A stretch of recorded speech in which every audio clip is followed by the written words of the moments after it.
ஓம் முருகா போற்றி. ஓம் சரவணபவ. உனக்கு இரட்டிப்பு நற்செய்தி வந்திருக்கிறது. ஒரு முறையாவது இதை கேட்டுப்பார். அவமதித்து செல்லாதே. உன்னுடைய மனம் ஏங்கிய ஒரு விசேஷம் உன் வீட்டில் விரைவாக நடக்கப் போகின்றது. ஒவ்வொரு முறையும் உனக்கு நான் வாக்களிக்கும் பொழுது இது நடக்குமா என நம்பிக்கை இழக்காதே. ஏனென்றால் உன்னோடு இருப்பது நான் அல்லவா? நான் தானே நடத்துகின்றேன், நான் தானே நடத்த வைக்கின்றேன். இந்த அப்பா உன்னோடு எப்போதுமே இருக்கும்போது உனக்கு என்ன பயம்? நம்பிக்கையோடு காத்திரு. உனக்கான நல்லது நடக்கப் போகின்றது. ஒருவர் ஏங்கும் விஷயம் இன்னொருவருக்கு கிடைத்திருந்தும் அவருக்கும் கவலை இல்லையே என்று சிலருக்கு கவலை, இருப்பது தொல்லையே என்று சிலருக்கு கவலை. ஒவ்வொருவருக்கும் வேறு வேறு கவலைகள். எல்லா கலவைகளும் ஒரே நாளில், எல்லா கவலைகளும் ஒரே நாளில் ஒரே நேரத்தில் தீர்வதில்லை. கவலைகளுக்கும் முடிவு இல்லை. ஆனால் கவலையின் தாக்கத்திற்கு முடிவு கட்டுகிறது உன்னுடைய பக்தியும் உன்னுடைய முழுமையான பிரார்த்தனையும். அது உன்னை வெகுவாக தாக்காதவாறு உன்னை சுற்றி பாதுகாப்பு சுவராக நீ தினமும் உன் பிரார்த்தனை மூலம் எழுப்பி வருகின்றாய். உன்னை சுற்றி நான் இருக்கின்றேன். உன்னை சுற்றி என்னுடைய நாமம் உன்னையே சுற்றி வந்து கொண்டிருக்கிறது.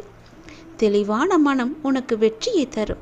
என்னுடைய நாமத்தை நீ எப்பொழுதெல்லாம் சொல்லிக் கொண்டு வருகின்றாயோ அப்போது எல்லாம் உன்னுடைய எந்த துன்பமும் உன்னை நெருங்காத அளவுக்கு நான் உன்னை பார்த்து கொண்டிருக்கின்றேன்.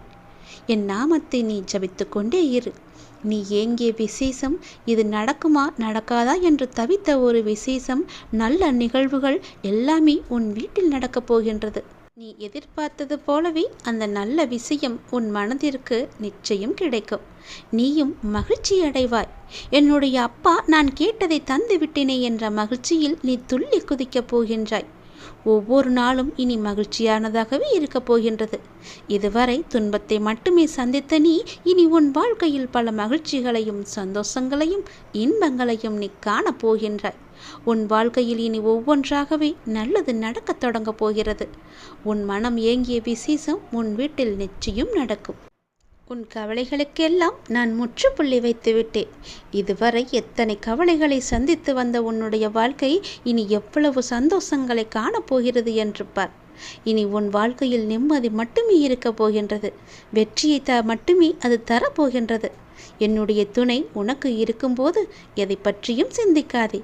நேர்மறையாகவே சிந்தித்து நேர்மறையாகவே நீ வாழ பழகி கொண்டால் உனக்கு நடக்கும் நல்லது எல்லாம் விரைவாகவே உன்னிடம் வந்து சேரும்.